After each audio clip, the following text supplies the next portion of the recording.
Hey everybody, Chris from Six Wins here with Matt, What's and we are here to do the first ever live edition of our top six. Matt, want to tell the people what top six we're going to be doing today? Well, it is WrestleMania Saturday. We now get to say WrestleMania Saturday and WrestleMania Sunday. But Chris and I are going to be giving our top six most anticipated matches for WrestleMania 40 this year. So we're going to kind of split the list down the middle. Usually our top sixes is one of us giving his top six on something. We're both going to chime in here. So we'll get our matches on. We'll talk a little bit about why they're on our top six. We might give a little bit of our predictions. We might also give a little bit of our how we would book them. And we might also just kind of go off on runs here because there's a lot to talk about for WrestleMania. You might hear this beautiful title belt here.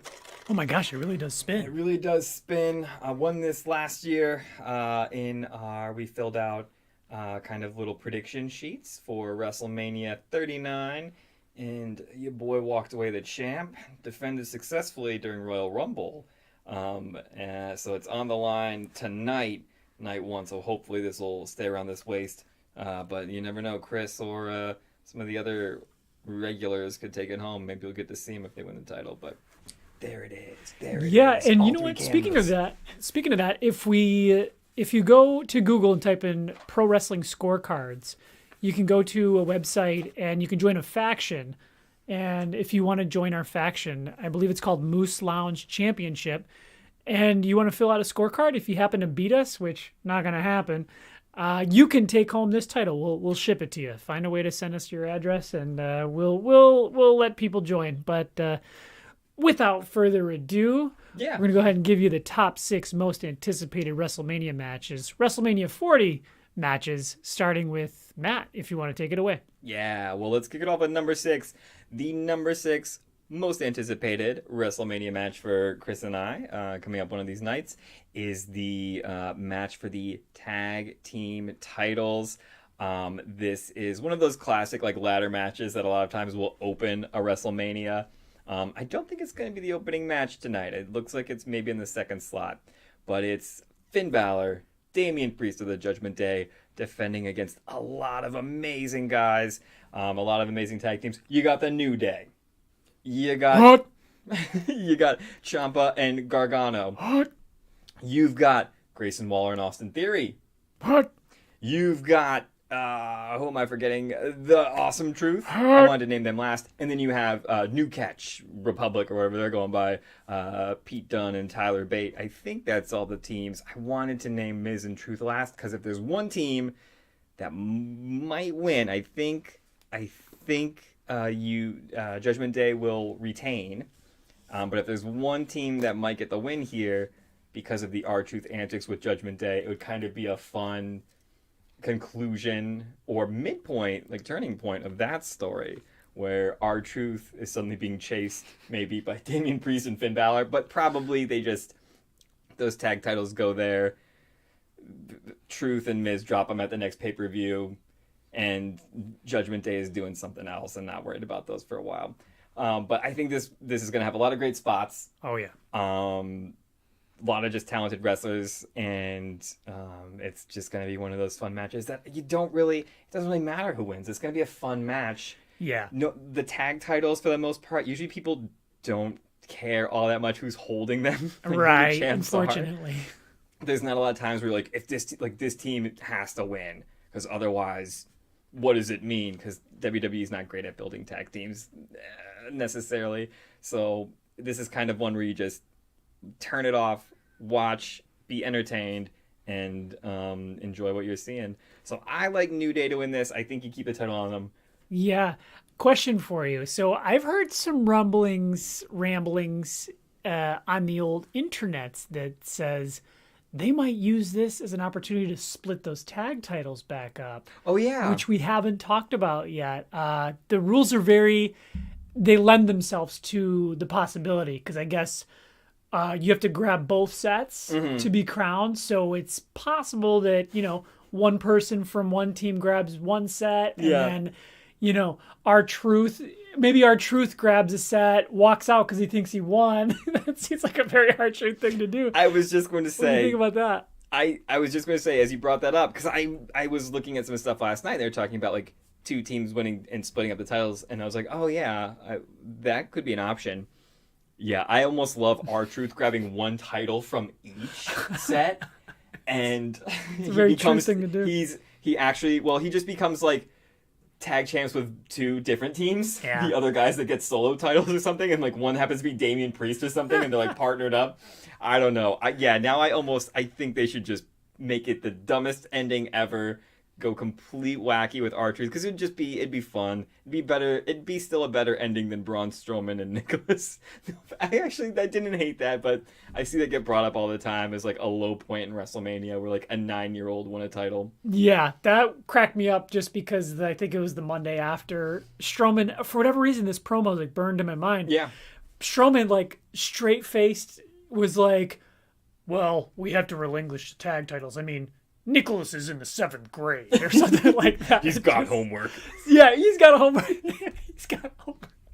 And I forgot, who did they beat? The Bar, maybe? I don't remember exactly which tag team. It's probably the Bar, but I remember the fans being fully behind the team that lost. So there's some people who are like, what is this? Braun Strowman gets it. But sometimes these two great workers for a 7-year-old or 7th grader, whichever it was, to get a title. Yeah, exactly. But sometimes, looking at this camera, sometimes you just got to take wrestling for what it is. It's fun. It's supposed to be silly and wacky, and there's a time and a place for everything. So yeah. So are you down with a wacky finish for this ladder match, or do you want it kind of straightforward? Well, I'm down for wacky. I'm always, I sometimes spoil it for myself, admittedly. So I call it Royal Rumble syndrome, where Royal Rumble's coming up and everyone has this tendency to be like, well, what if this person shows up? What if that person shows up? And it's like, you're fantasy booking yourself out of enjoying the show. And I fully admit, I do that. I try not to, but like, I always try to go for like, what would be the craziest, coolest thing? We think of like the Hardy Boys returning, which has been rumored. I don't think that's going to happen, but I mean, it would be cool if, maybe Judgment Day gang up and beat one team down. And so there's like a mystery team and, insert any mystery team. It could be fun, but yeah, I do think the titles are going to split, but who holds the titles, I don't know. And I think this is just going to be one of them car wreck matches. There's not a whole lot of story going into it. Doesn't need to be a whole lot of story going out of it, except maybe whether they split them or not, it doesn't matter. But I think it's just going to be a really fun match, and I'm glad you put this on your list. Sometimes that's all you need. Just something fun, unpredictable, wild, and maybe wacky, and a result that no matter what happens, you can live with. Right, exactly. Yeah, sweet. Yeah, so I'll get into my number 5 if we're going in order. So we'll say 6 is the 6-pack ladder match challenge, and we'll go with the number 5 most anticipated WrestleMania match. Boom, Jimmy versus Jay, the Usos. Now I'm hearing a lot of people complaining a little bit, not a whole lot of story going into this, but sure, the story's cooled off a little bit, but the Bloodline has been the hottest story for 2-3 years, and just the twists and turns with Jimmy turning on Jay, and then I love that Jay's got this main event Jay Uso push. They're really both excelling as solo stars. Jay more so than Jimmy, but Jimmy to me is like, he's clown-like. He's very entertaining. Like, I feel like they've put the spotlight on Jay more, but Jimmy is right there with him in terms of entertainment value. But I'm anticipating this match because I think it's going to tie in. This is WrestleMania 40, but I think we're going to get a lot of closure with the Bloodline story starting with this match. So if it's me booking, minimal interference on this one. Only Solo Sikoa. In fact, I want a backstage segment where Jimmy is talking to Solo. Mm-hmm. He says, I got to do this on my own, man. We've seen that, right? We've seen that in a lot of different WrestleMania matches where the heel or the face tells someone, hey, I got to prove to myself that I can do this. And what better situation than his twin brother, Yeah. So I think he tells Solo that, and then we get a short but awesome banger. We get 10,000 super kicks, 5,000 near falls, 2,000 splashes. What do they call it? Just the Samoa splash, whatever. Splash, Samoa splash. Yeah, and I think you have a situation where Jimmy is getting the upper hand, and Jay just refuses to quit. He keeps kicking out of another super kick, until Solo, going against Jimmy's request or orders, comes out, hits the Samoa spike on Jay. I think, well, no, you'd have to have Jimmy see this. So Jimmy sees it, reluctantly pins Jay. Jimmy gets the victory. But that's it for shenanigans. No Rikishi, no other members of the bloodline. I think Jimmy gets the win, although there's some shenanigans with Solo. But here's where it's going to tie in. Is as they're walking up the ramp, Solo maybe hits Jay with a couple other Samoa spikes, really puts him out. And Jimmy's not getting involved. In fact, as they're walking up the ramp, we get Jimmy kind of looking back, like he can see something isn't sitting well with him. So that's my winner, Jimmy over Jay. Okay. And some little seeds being planted for what's to happen later on night 1 and night 2. So this would be, even though you're kind of planting seeds for Jimmy to maybe side with his brother later on, you got the heel coming out. You got maybe a heel bloodline win. We'll see how many heel bloodline wins we might discuss. Mm-hmm. But you think Jimmy will win this one because you do think very shortly after there will kind of be that like moment for Jay that's positive. Yes. I think a moment's coming, but I got Jimmy winning. I think when it's all said and done, I think Jimmy kind of needs the victory more than Jay. Jay can take a loss, but Jimmy, I think, could use the elevation and having a WrestleMania victory under his belt. Okay. Yeah. So, let me ask one quick bonus question. Definitely. Are you a fan of the yeet? No yeet. No yeet. I don't like yeet.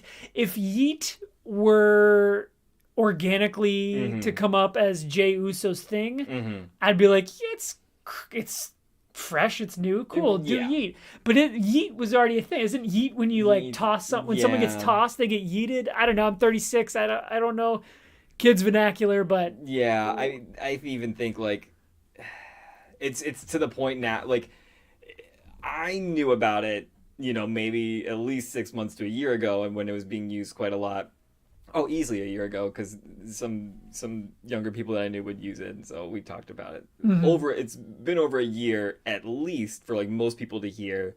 So this is the point where like young kids have already like moved on from it, and if you're like an adult saying it, you're like way behind the times. Oh, so geez. like that's just my feelings. I'm just like, I don't know if any like hip kids are still like down with yeet. They're not yeeting? I don't think. I mean, it still comes up, but I don't.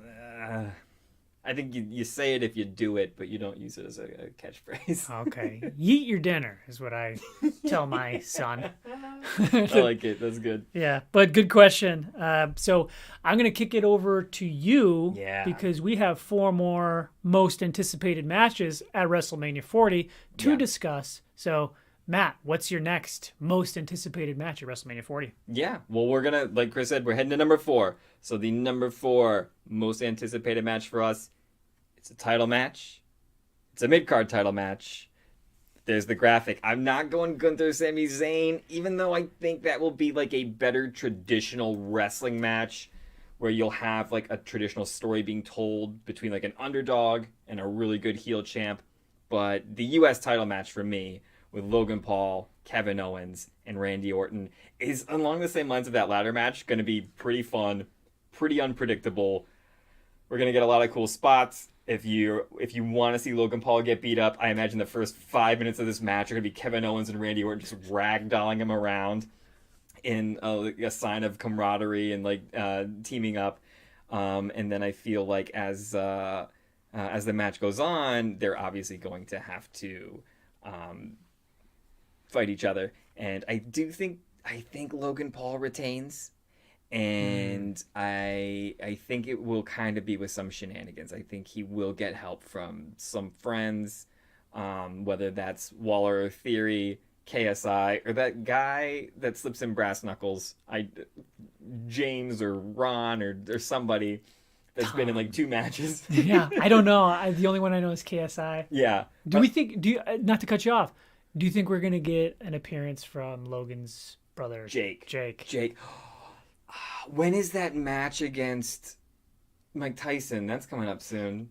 Dude, Tyson is friendly with WWE too. What if we got both Jake and Mike Tyson in here? That would be just too much. Yeah, I don't think we'll see Jake. Yeah. Not yet.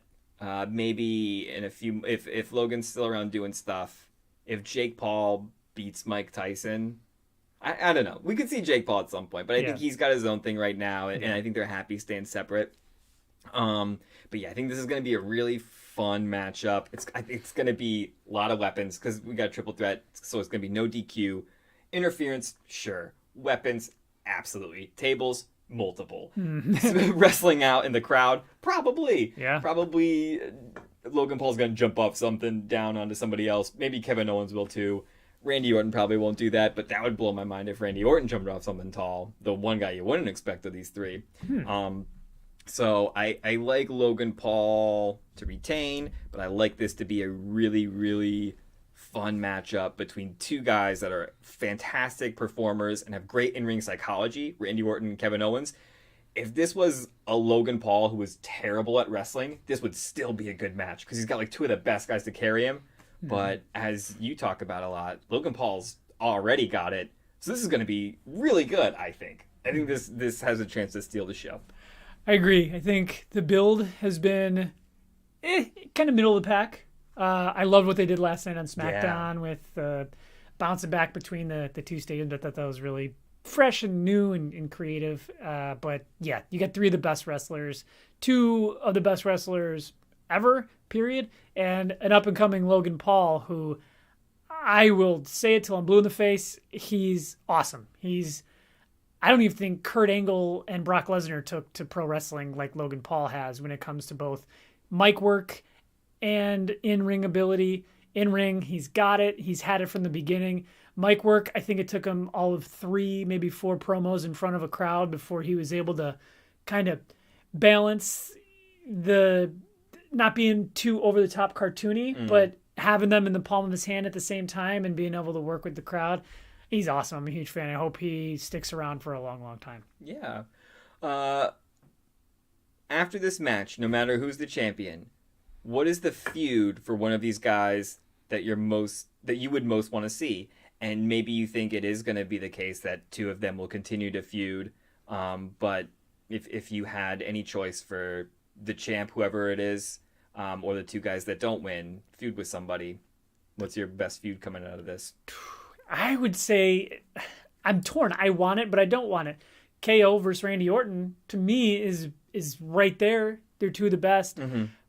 But I think they're both doing pretty good work as baby faces right now. It's hard. I don't want to turn either one of them. As far as history goes, I like Randy Orton a lot as a heel, but it just seems like he's too happy to be back still to want to turn him yet. So maybe you do that feud and just have both guys as tweeners. But still, I don't know. I think you do have Logan Paul retain and then get in someone different. I think he could work well with just about anybody. Maybe like a Braun Breaker you throw him in there with. But yeah. What about you?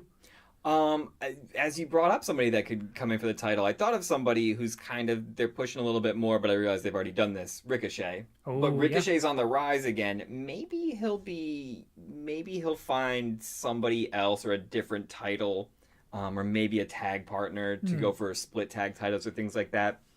But I was thinking about Kevin Owens and Randy Orton, and I was thinking about how can you make them feud, but have there be like some stakes, but not for titles, without turning them. And I think back to some of the like real sports rivalries back when we were growing up. I was trying to think of an NBA one, and then I realized there's a baseball one that hits me right in the face. But Mark McGwire and Sammy Sosa during the home run races of the mid to late 90s.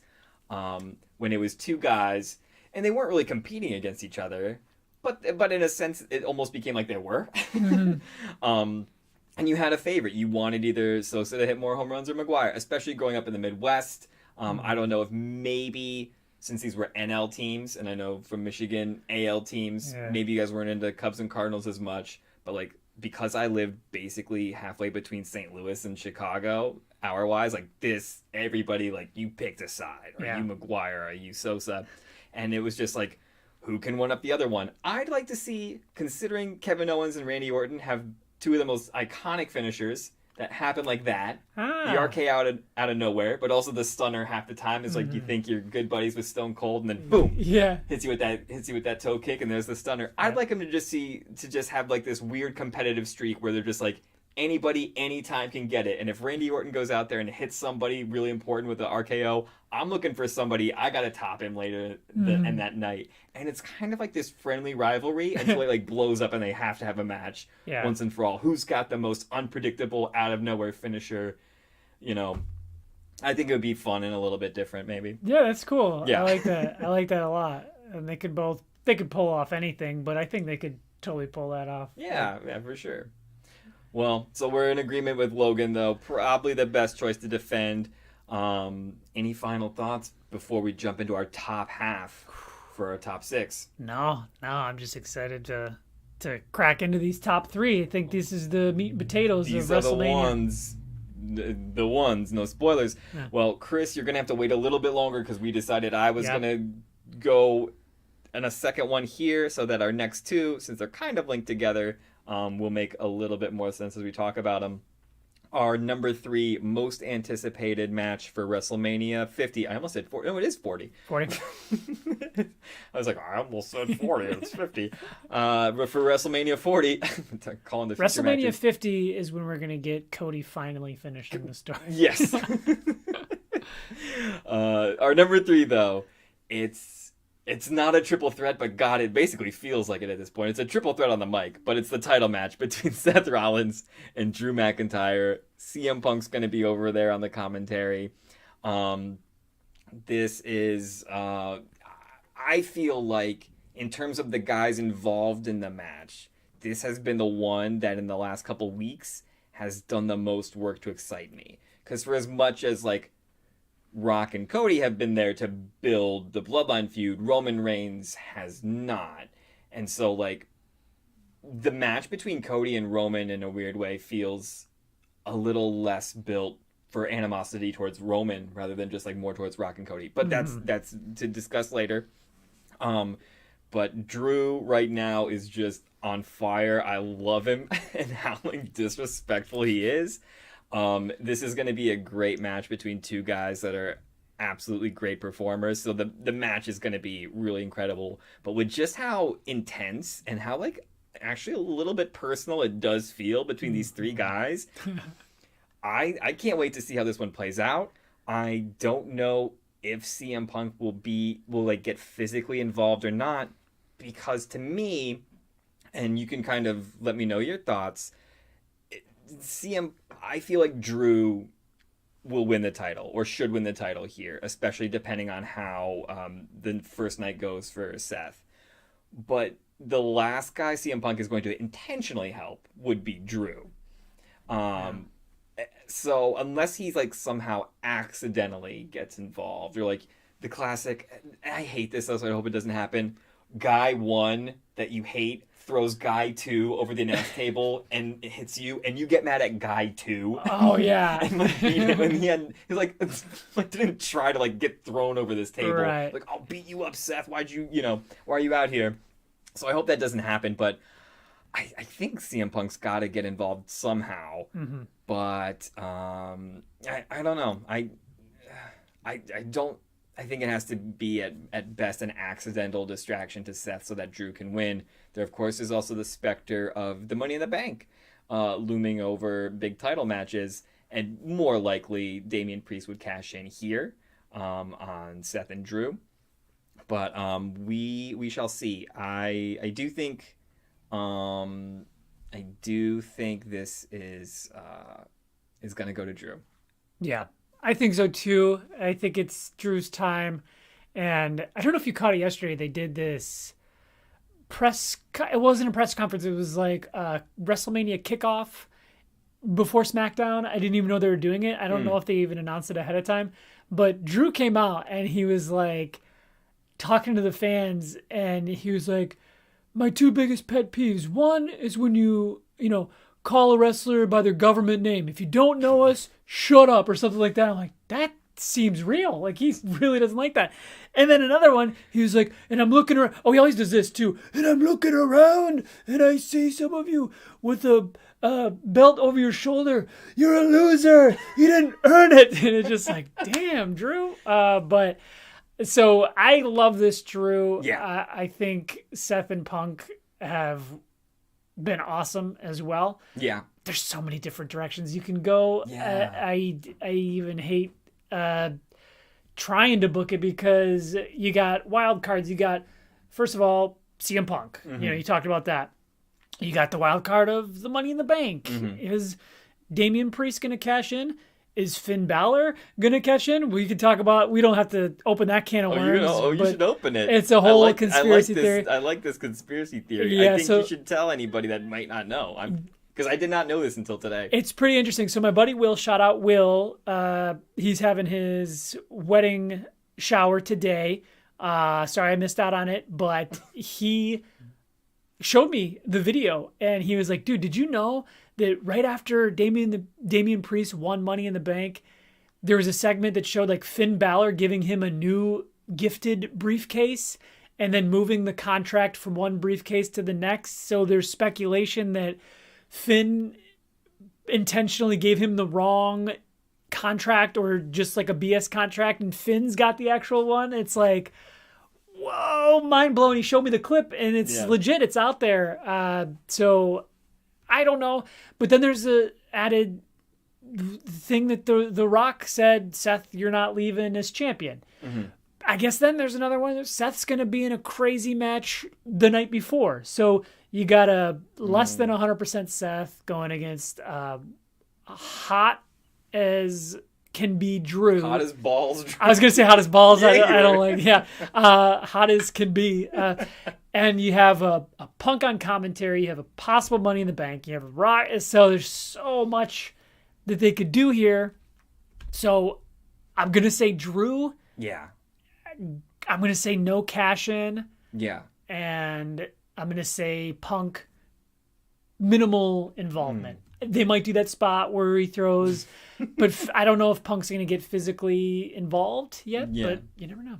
Yeah, this one, and I think these are always some of the matches I'm most anticipating. The ones that are definitely kind of like very open still, and you're not quite sure how it could go, because there's just so much. Even what happens night one will absolutely impact what could or could not be booked for this match. So, the only other thing I'll say is just that, like, man, like, Punk has brought out the best, and usually brings out the best on guys on the mic.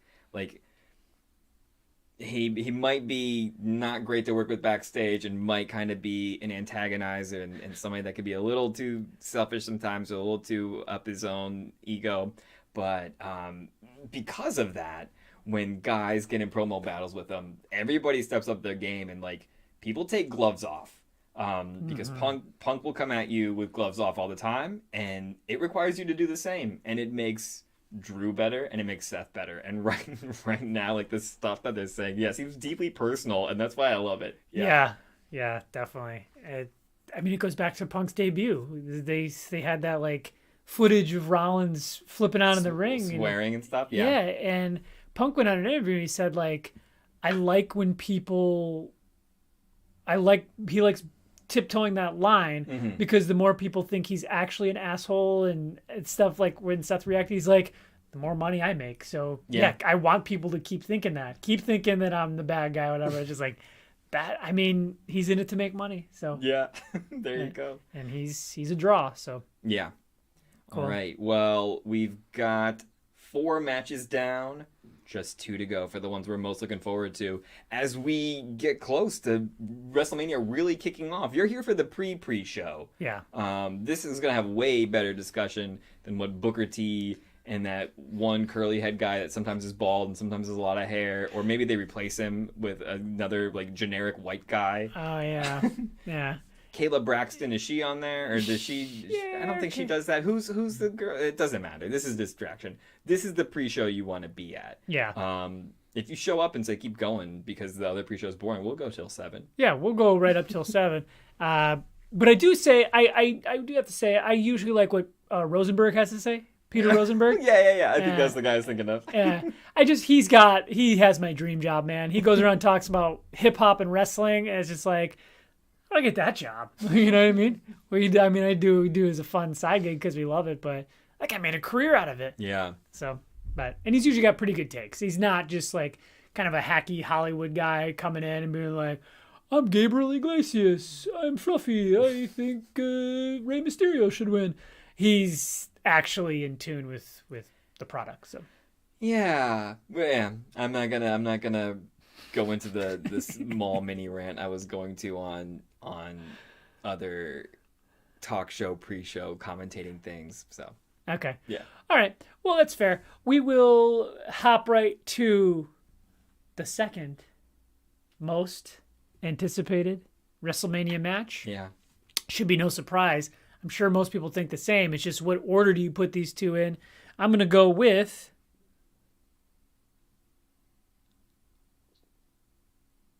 the tag match tonight. Yes. It's so crazy. We haven't seen The Rock in an actual match. I'm not talking about the one with Eric Rowan. I'm talking about an actual match since Cena at WrestleMania 29. That's the once in a lifetime match that happened. yeah, 11 years ago. And at that time, I thought that was like going to be his last match. And now here we are 11 years later, and he's back in the ring. And I will say this before I get into kind of what I think would be cool to see and the results of the match. No one's really talking about how The Rock's going to do in the ring. I think he's going to kill it. I think he's going to be quick. I think he's not going to blow up and get all gassed out. I think he's going to really, really surprise some people with how well he does in the ring. That makes sense. I think he'll still surprise people, but I think that makes sense just on typically how heel champions and tag matches are booked. Mm-hmm. They are the reverse hot tag. They're usually not in as much taking the beat down or doing a lot of the work. Yeah. They usually only come in for like sort of like the hot tag moment for the face. Yeah. When it's just about over, now the big lead for the tag team comes in. He's about to put the finishing touches on the guy that's been getting beat down. And hot tag to Cody. He's in. You know, he's got a chance to turn the tides. So yeah, I think Rock probably will have to do a lot more of the work. Yeah. Yeah. And so I think just like with Jimmy and Jay, I don't want a ton of shenanigans in this match. I'll cut right to the chase. I think Rock and Roman need to win this match just because Bloodline rules. I think you really got to stack the odds against Cody going into the championship match to make it all seem worthwhile. So Rock and Roman are going to win. It's just how they get there. And surprisingly, I want them to get there cleanly. I think you can do your big grand entrance at the beginning. You can have all of the able members of the actual bloodline. I know a lot of them have passed away, like Rock's father passed away, but whatever members you can get them up there, like line them up. I think that'd be cool as far as the whole like aura and just moment goes. But I think you have a relatively clean, shenanigan-free match. No Solo or Jimmy.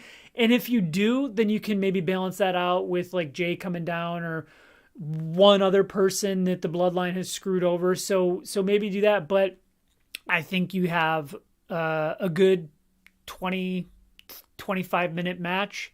And I think you have Rock pin Cody cleanly. And maybe you have Roman interfere, but I don't want too much outside interference. We're going to save that for the main event of Ooh, night okay. 2. But I got Rock and Roman going over to make Bloodline rules for night 2. Right on. What do you think? Anything that you want to see, or anything that you? I think similarly now the main line of thinking is that Rock and Roman are gonna win and we're gonna get Bloodline rules because it continues to stack the deck against Cody. So I think it would be they could still consider a major swerve of Seth and Cody winning, but I just don't see how that serves the story for anybody. I don't see how, because we know to some extent Bloodline will probably get involved in the main event, and we almost want there to be some involvement. I don't know, in the Cody Roman match. So yeah, I think Rock and Roman can win, can continue to beat down. I think both Seth and Cody will get beat down after the match. If there is a lot of shenanigans, it'll all take place after the match. I think after the match, we'll kind of plant seeds for how the 2 title matches will go, and even where Rock and Roman stand, depending on maybe who gets the pin and wins the match. Roman's the guy that will be like, Rock does all the work, is about to get the pin, and they're obviously going to win, and is like, hey, tag me in. Yeah. It's time. The Chief comes in, and he gets the pin, he wins. And if Rock pins and gets the win, you might see a little bit of that disagreement sewn in at the end of the match, enough to make you think, could it affect Roman's chance of winning the main event night 2? Or is this just planting it for down the line when we know, of course, Roman and Rock will fight? Yeah. So I feel like the result is a foregone conclusion. Rock and Roman win, we get Bloodline rules, but how much beatdown or how much disagreement between people happens after the match, and between who, that's what I'm very curious to see. Yeah, and that is exactly what I'm thinking. The shenanigans that do happen after the match, and it's a beatdown. I just picture it like, Rock and Roman standing tall, and just the Cole and whoever's on commentary like, how are they gonna stop them? And so yeah, I could totally hear Cole. Is this what we're gonna see at the end of night 2? Right. Yeah. And it's like, there's no way Cody can do it. Yeah. So, which brings me to the number one match, most anticipated match at WrestleMania. You might have guessed it. It's Roman versus Cody. It's all building to this. It's been over a year of build, over 3 years of Bloodline build, and I saw an interesting stat recently that's Roman's title reign has lasted longer than the Attitude Era. So it could just be the Bloodline era then. This could get its own name. Could just be the Bloodline era, the Roman era, the Roman Empire. Wow. But I think this is where it ends. We thought this last year. I know. How confident are you? I'm about 70% confident. Okay. Because if you remember, last year, everyone was just as confident as they are this year that Cody's going to dethrone Roman. Yeah. And I'll put it this way.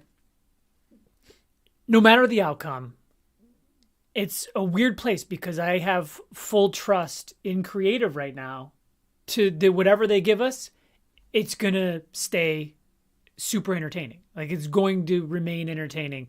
So it's not like if, say something in the Vince era happened, it would be like, oh, same old WWE, same old Vince.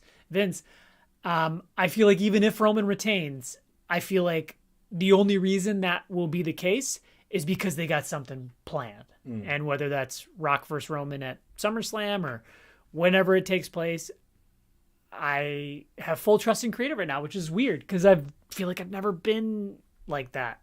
Yeah. But so here's where the shenanigans I think come into play. So yeah, how does Cody then 70% odds for you, 70% chance? How does he win this match? Okay. How does this play out? Okay, so let me throw up the graphic so everyone knows what we're talking about. I think you have Jimmy and Solo and Rock all at ringside because it's bloodline rules.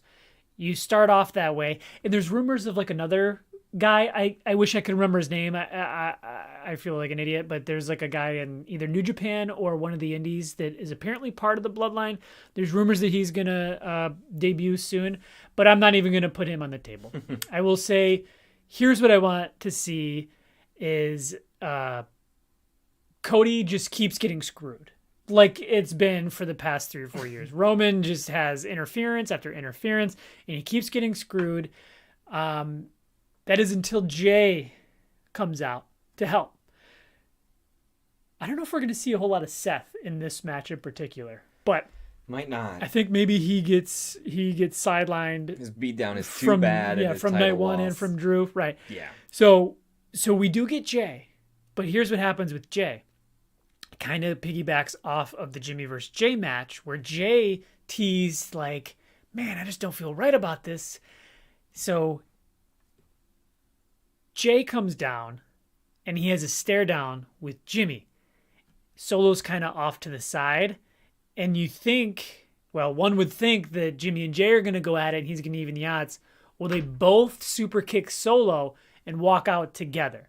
So Solo's still out there, but Jimmy and Jay, they take off. And then we get The Rock keeps interfering, and then Solo kind of shakes it off and gets back up, and that's when... Am I hitting the right notes? Yeah, I can hear. Yeah. Oh, there you go. So Cena comes out just to even the odds, just to help take out Solo, because that was his last feud. I feel like that seed was planted on purpose, and so Cena comes out to even the odds. Him and Solo start to brawl, but it doesn't take care of The Rock. The Rock keeps screwing with Cody, and just as it looks like he's about to put him away, Rock is in the ring. So basically, it's like a 2-on-1 handicap match at this point, and then we get it. Oh, do we get it? The glass shatters, and out comes the old Stone Cold, and we get a stare down for the last time. Rock and Stone Cold. And I want to be careful because I want this to be a cool moment, but I don't want it to overshadow what we're here for, and that's Roman versus Cody. So they stare each other down, and they start throwing punches, and then a quick throw Rock against the ropes. Hit him with stun. Maybe he blocks a stunner. Maybe he goes to the rock bottom, blocks the rock bottom, bam, hits him with the stunner. He does the backflip, and then so that's taken care of. Now the last 10 or so minutes can be all about Roman versus Cody. So it's kind of like the match is starting over with no interference, and we finally get it. We get the triple crossroads into maybe the springboard Cody Cutter, I think he does. Yeah. And 1, 2, 3. And there we go. Cody Rhodes is our new WWE champ. And that's how I would do it. What do you think? Oh, man. Yeah, I think I think if you don't have Cody win now, I don't know. I don't know how you book as meaningful of a time to win the title for his story. It will always seem like a step down, or it will always seem like not as big of the moment as it could have, as it should have been. So I feel like he will win, but it wasn't until like late last year when I started thinking about it. I was just like, I have this feeling that they know that there's enough power behind Cody, and he just got back from injury, really only won the Royal Rumble and had a couple matches leading up and didn't face a lot of adversity. I had the feeling that they were thinking they could hold this off for another year, and that they could kind of have Cody chase and be at a low point, thinking for sure he was going to do it. I part of me, the only reason I think that could happen again is because there are these non-wrestling, non-kayfabe plans that WWE could have. We want Rock versus Roman. Doesn't have to be for the title, but they might want to do it that way, and they might want Roman to pass Hulk Hogan's daily record for how long he's held the title, which would only be passed if he retains here and doesn't lose it like on the night after Mania or something at Raw. So I think Cody will win. I personally, I'm just a little worried of how WWE can overbook things. I think the way you've described it and laid it out, where it's still really basically just Cody versus Roman. Cody hasn't needed anybody to help get the upper hand on Roman, but just to negate a unfair disadvantage would be like the perfect way to play it out. But I'm worried I'm worried they will want all those guys involved, but will not do it that way. Yeah. And we'll have too much, and it could get a little overbooked. But I'm totally fine with what you described there. So that would be, I think that'd be cool. And I do like, Rock selling one more stunner and just flipping all the way into outer space. And a stare down would be cool. Yeah.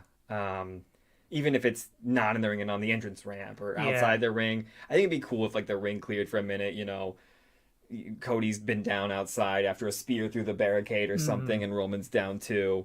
And Rock's standing in the ring, wake him up, toss me a chair, grabbing a chair from under there or something. So yeah. So if I could take anything back, it wouldn't be Austin. As much as Austin's my favorite wrestler of all time. Does it feel a little bit like fitting a square peg in a round hole? Here's what else you could do instead of Austin. Cena versus both of them. Instead of Austin, Triple H. Oh, sure, yeah. Now, Triple H has the heart issues, can't really go. But can he do one more hit with the sledgehammer? I think that would be, if I were to change anything, like as much as I would want to hear the glass shatter, it almost makes more sense from a long-term booking stance, because Austin's not going to come back. We're not going to get Austin versus Rock 4, Or are we? No, I'm just kidding. I don't even know if I wouldn't even want that. But I think if anything would fit more, it's WrestleMania 40. They usually go big for the 10, 20, 30, 40. You could always have Austin or Undertaker, Cena in one of those WrestleMania 30 type promos where they open the show. Rumor has it there is time set aside for a mystery segment. Or segment. Mystery segment where, I don't know, they're keeping that in a wrap. So whatever you want to do, I think Cody's going to win. But again, I'm not 100% sure on it. Yeah. I've got a possible 2-part bonus question, so you can just answer it for one. For the guy who you think will lose this match, what is next for them? And I know, so you're thinking Roman probably loses. You can do it for both if you want to, wonder how you would rehabilitate Cody if he lost.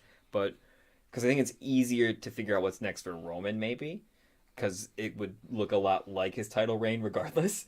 But what's next for Roman after this Cody match if Cody wins? Oh my God. I just had a thought that I don't even want to say out loud.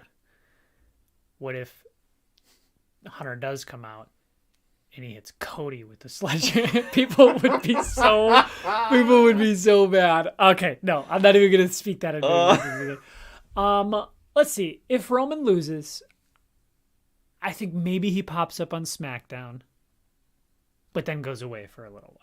And I think he can. I am much more okay with Reigns as a part-timer as I was with Lesnar for some weird reason.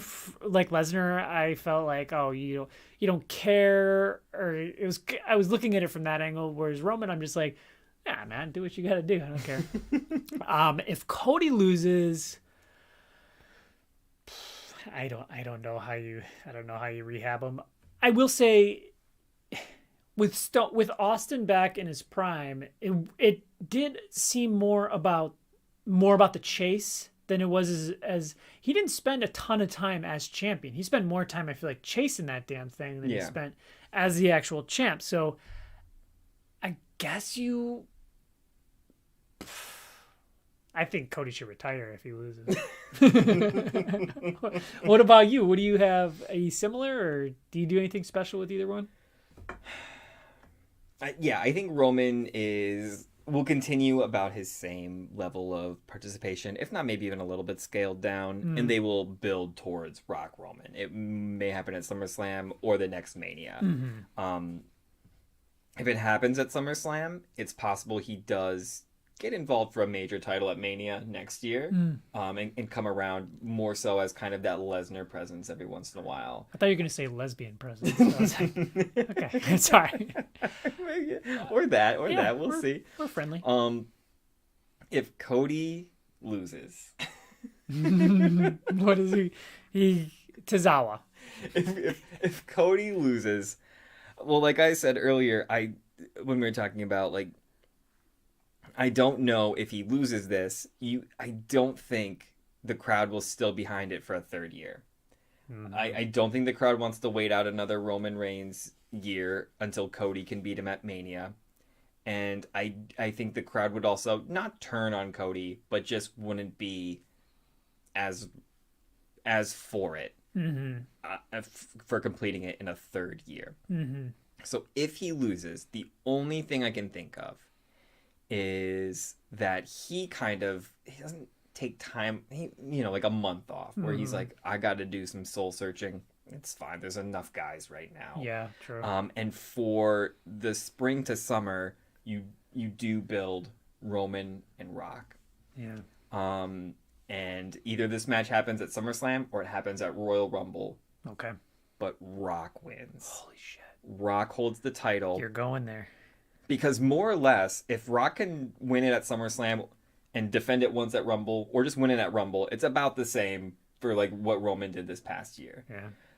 And I think the only way you can keep Cody going 3 years in a row for this title is not by doing a third time against Roman, but by having him go against, honestly, the guy that's been more adversarial to him in this month, who's, tried to put him in his place, who tried to take his title shot from him initially, or didn't try to take it, but Cody said, oh, well, you have it, and then we changed our minds.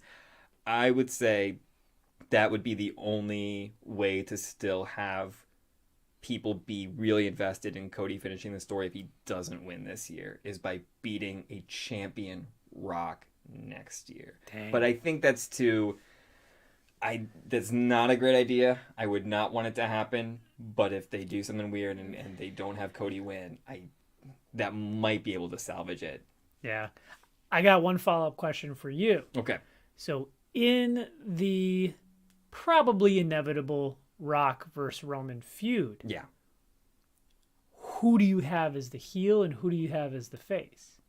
Oh, man. Well, I think Rock, it depends on the results of some of the matches. I think Rock is the face, though. Okay. I think Roman is the heel. Okay.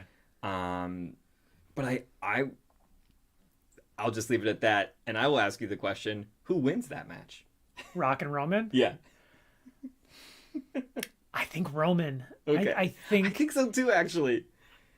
It would be a total curveball if Rock won, and I feel like you get your internet nerds with their panties all in a twist being like, oh, he booked himself to win. That's so shitty. But like, I feel like he so easily slipped into this heel character, and in my opinion, maybe his best work. And like I said, I've been watching pretty religiously since the Attitude Era. I've seen the best of Rock. I've seen the worst of Rock. And this version of Rock, I think it's better than Hollywood Rock. I think it's almost, I don't know, the prime face Rock from like 98, 99 when he finally turned face. I think it's up there. So Rock can handle anything. But I think you got to have Roman win to answer your question. Okay. Yeah, interesting. It really does, because if Roman loses to Cody, then Rock doesn't need to really beat Roman to like deflate him and knock him off from like head of the table status, because Cody has technically done that. Like, you know, he's obviously still like the leader of the family, maybe, and he might still be trying to get them together, and that might be what the feud is about. But like, he will have lost that, you know, his elevated status storyline wise. Yeah. That like, we won't need The Rock to like finally put it to Roman. So this would be Roman reestablishing himself, or just like beating The Rock, or maybe The Rock does go heel. And somehow we can get a face Roman after The Rock like usurps the family. Roman lost the title to Cody. This was really your head of the table. Come on, Solo. Come on, boys. Come on, Usos. And they beat him down the night after Raw. Dude. They hold like Rock holds a secret tribal court with Heyman, and Reigns thinks it's going to be for like Solo or Rock, whoever didn't do the job right. And, you know, they go, yeah, we all vote, you're out. And then Roman's like, all right, we'll beat him down. Like, no, it wasn't for Solo. It was for you. Beat down. Everybody's... I just got the frissions all up and down. And for those who haven't watched all of our videos, frission, Matt taught me it's when you get the chills from music, but frissions... It could be from anything. Yeah, it applies to wrestling too. But I like that the best. I like... something that storyline wise takes Roman out, like tribal court beatdown. Yeah. Rock goes like full final boss, like what he did to Cody, but times 10. Yeah. Takes Roman out, injures him, and then you just get that audience like clamoring for wanting a Roman return. Yeah. Like Rock gets it all in his head. Maybe he's not there every week, but he's still the new tribal chief. He's organizing. They can have him record a bunch of things, organizing Solo and the Usos to like beat up like fan favorites backstage all the time. Johnny Gargano's gonna get thrown into so many pipes and chain link fences backstage. Yeah. Wow. And then you get a face Roman returning to take out The Rock. I like it. It'd be interesting. Yeah. I definitely think that's a way to keep everybody fresh, and reset them in a new path. Yeah. Cool. Final thoughts before we kick off in a few hours. We're getting close here. Yeah, we're literally 90 minutes from WrestleMania Night 1. The pre-show is going on right now, but this is the real pre-show. This is the real pre-show. So, final thoughts? Those are our top 6 matches. Yeah. I mean, there are plenty of matches I'm still looking forward to. Don't really need to get into them right now, but you know, it's going to be a great Mania. I think I'm more pumped for this one than I've been in a while. And the past, that's saying something, because the past few Manias, 39 and 38, I've been super excited for. So this kind of takes the cake for me. Yeah. I'm looking. It seems like a lot of the results and bookings should have clear-cut ways to go. You know, Bayley should probably win. I'm gone. We lost. There we go. Sweet. Bayley should probably win. Cody should probably win. Drew should probably win. But all of those could still go the other way and not ruin anybody's narrative or plot arc going on necessarily.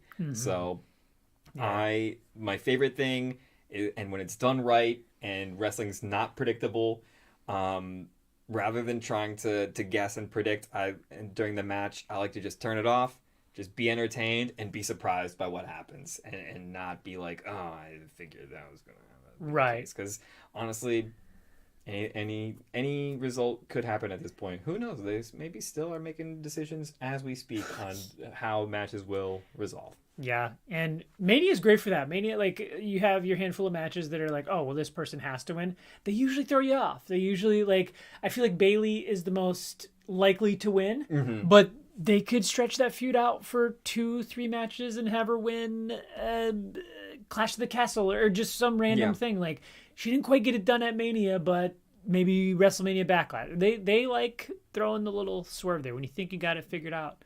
Just like Roddy Piper says, when you think you got the answers, he changes the questions. Yeah. Or something like that. I knew there was I was trying to think of that quote. I was like, when you think you got it figured out, you get another punch coming. Yeah. Coconut. Yeah, you don't. just when they change the questions, I change the culture, or something like that. I'm thinking of like if Steiner botched trying to do that promo. Just when you think you have things figured out, you realize the question that you were trying to figure out is a new answer. I'm sure somebody has botched that really bad Steiner style. Yeah. All right. Well, we thank you for tuning in, whether you tuned in here live or whether you're watching after the fact. We love talking wrestling and predicting, and it's going to be a good one. And that's it. We hope you enjoy WrestleMania both nights. We hope you enjoy this video if you stuck around to the end. And we hope you'll come back for